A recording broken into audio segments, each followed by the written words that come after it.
सभी को नमस्कार प्यारे बच्चों, एक बार पुनः स्वागत है आपका हमारे YouTube चैनल पर। तो प्यारे बच्चों, इस वीडियो में हम अध्ययन करने वाले हैं कक्षा 4 की हिंदी विषय की जो लेटेस्ट पाठ्य पुस्तक हैं, इसके पाठ संख्या 10 बच्चों का पूछताछ केंद्र। प्यारे बच्चों, इस चैप्टर का संपूर्ण सॉल्यूशन हम इस वीडियो के माध्यम से करने वाले हैं। तो प्यारे बच्चों, आपसे रिक्वेस्ट है आप वीडियो को ज़्यादा से ज़्यादा लाइक शेयर जरूर कीजिएगा। तो वीडियो को शुरू करते हैं, देखते हैं इस पाठ के अभ्यास कार्य के प्रश्नों को। यहाँ पर सबसे पहले है बच्चों, आओ बात करें। इसमें प्रश्न 1 है, यदि आपके विद्यालय में भी पूछताछ केंद्र हो तो आप वहाँ कौन कौन से प्रश्न पूछना चाहेंगे। प्यारे बच्चों, इसका उत्तर जो है, यदि मेरे विद्यालय में पूछताछ केंद्र हो तो मैं वहाँ पर प्रश्न पूछना चाहूँगा। हमें होमवर्क इतना ज़्यादा क्यों दिया जाता है, खेलकूद का समय कम क्यों होता है, अध्यापक हमें डांटते क्यों हैं, परीक्षा में नंबर ही सबसे ज़रूरी क्यों माने जाते हैं। बढ़ेंगे आगे प्यारे बच्चों, 2 नंबर प्रश्न, क्या आप भी मज़ेदार जो है जवाब देना पसंद करेंगे। कोई ऐसा सवाल बताएं जिससे उत्तर आप अनोखे अंदाज में देना चाहे।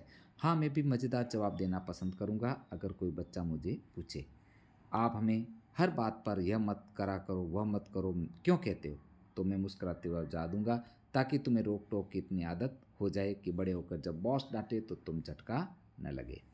आगे प्यारे बच्चों, प्रश्न 3, कहानी में बच्चों ने अलग अलग चीज़ों के बारे में जिज्ञासा दिखाई। आपके आसपास की किन किन चीज़ों को देखकर आपके मन में जिज्ञासा होती हैं, आप उन्हें देखकर कौन कौन से मज़ेदार सवाल पूछेंगे। तो प्यारे विद्यार्थियों, ये जो है स्वयं से संबंधित करने योग्य प्रश्न हैं, आप इसका उत्तर स्वयं भी कर सकते हो। बढ़ेंगे आगे, सोचें और लिखें। यहाँ पर विकल्पात्मक प्रश्नों में सबसे पहले, कहानी में बच्चों के पूछताछ केंद्र में कौन बैठा था। सही उत्तर होगा क, एक लड़की। प्रश्न 2 देखते हैं, पूछताछ केंद्र दोबारा किस वार को खुलेगा। सही उत्तर होगा ग, रविवार को खुलेगा। आगे बढ़ते हैं, मिलान करने से संबंधित हैं। तो प्यारे विद्यार्थियों, हवा नहीं दिखती क्योंकि जो है हवा छोटे छोटे पारदर्शी कणों से बनी होती है। यहाँ पर एक का आपको ख से मिलान करना है। तारे दिन में नहीं देखते क्योंकि कणों से बनी सूरज की रोशनी में छुप जाते हैं। ग से मिलान करना है। और ग का 3 नंबर, समुद्र नीला होता है क्योंकि आसमान का रंग मिला होता है। इस प्रकार जो है आपको इसको पूर्ण करना है, मिलान करना है। उत्तर दे रखा है।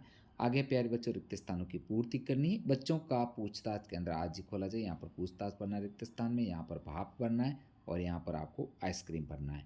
इस प्रकार ये तीनों आपको भर करके इसको पूर्ण करने हैं रिक्त स्थान में। आगे बढ़ेंगे प्यारे बच्चों, भाषा की बात, शब्दों को क्रम में लगाकर सही वाक्य बनाई। तो यहाँ पर जो है 1 नंबर का इसका सही वाक्य बनेगा, तारे दिन में कहाँ चले जाते हैं। और 2 नंबर का उत्तर होगा, क्या धरती थोड़ी हिलती है। बढ़ेंगे आगे प्यारे बच्चों, विशेषता बताने वाले शब्द, यानी कि रंगीन चश्मा रंगीन, मीठा आम मीठा, खारा पानी खारा, सुंदर मोर सुंदर, हरा पेड़ हरा, बड़ी परछाई बड़ी। ये विशेषता बताने वाले शब्द हैं, यानी कि विशेषण शब्द हैं। ध्यान रखना प्यारे बच्चों, विशेषता बताने वाले शब्दों को विशेषण कहा जाता है। आगे बढ़ते हैं, ग जो है निम्नलिखित शब्दों का वाक्यों में प्रयोग कीजिए। रविवार, मोहन रविवार को जयपुर आएगा। मोबाइल, मोबाइल से हम फोटो खींच सकते हैं। आगे है सहायता, हमें दूसरों की सहायता करनी चाहिए। और आगे है पूछताछ, मैंने अस्पताल ढूंढने के लिए पूछताछ की। अब आगे है ग, बच्चे ठहाके लगाकर हंसने लगे। इस वाक्य में क्रिया विशेषण शब्द कौन सा है। ठहाके लगाकर। ड, मछलियाँ नमक डालकर समुद्र में तैरती। इस वाक्य में संज्ञा और क्रिया शब्द पहचाने। संज्ञा शब्द है मछलियाँ, नमक और समुद्र। क्रिया शब्द है डालकर और तैरती। इस प्रकार आपको पूर्ण करना है। आगे है, नीचे दिए गए शब्दों को अपनी भाषा में लिखिए। तो यहाँ पर मम्मी को माँ कहा जाता है, बादल को मेघ या घन, समुद्र को सागर या जलधाम, वाष्प को भाप कहा जाता है। इस प्रकार प्यारे बच्चों अपनी भाषा में शब्दों को लिखना है। नेक्स्ट है, नीचे दिए गए संवाद को पूरा करना है। तो यहाँ पर जो है, कल्पना कीजिए, एक रात जब आप छत पर गए तो चांद आपको देखकर मुस्कुराकर आपसे बातें करने लगा। चांद और आपके बीच क्या बातचीत हुई, संवाद के रूप में लिखिए। जैसे, तो यहाँ पर आपको संवाद के रूप में लिखना है। मैं, यानी कि आसमान की ओर देखकर, ए चांद तुम रोज आ जाते हो लेकिन कभी पूरे कभी आधे क्यों दिखते हो। तो चांद हंसते हुए कहता, अरे नहीं, मैं तो हमेशा पूरा ही रहता हूँ, बस धरती जब मुझे अपनी परछाई से ढकती हैं तो तुम मुझे आधा या कम देख पाते हो, इसे चंद्रकलाएं कहते हैं। मैं, तुम्हारी चंद्रकलाओं की संख्या कितनी होती है। चांद, मेरी चंद्रकलाओं की संख्या 16 होती हैं। मैं, तुम किस दिन पूर्ण दिखाई देते हो। चांद, मैं पूर्णमासी को पूरा दिखाई देता हूँ। मैं, दोस्त, किसी दिन को तुम बिल्कुल नहीं दिखाई देते। चांद, हाँ मित्र, अमावस्या के दिन में बिल्कुल दिखाई नहीं देता।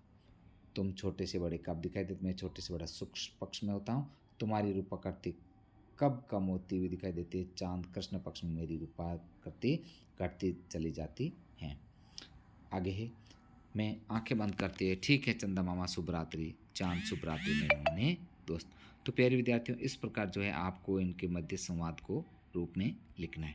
प्यारे बच्चों, हमने इस वीडियो के माध्यम से आपके जो है कक्षा जो है 4 की हिंदी विषय की पाठ्य पुस्तक का जो पाठ संख्या 10 है, जो बच्चों का पूछताछ के अंदर, इसका संपूर्ण सॉल्यूशन हमने इस वीडियो में किया है। प्यारे बच्चों, आपसे रिक्वेस्ट है आप वीडियो को ज़्यादा से ज़्यादा लाइक शेयर कीजिएगा।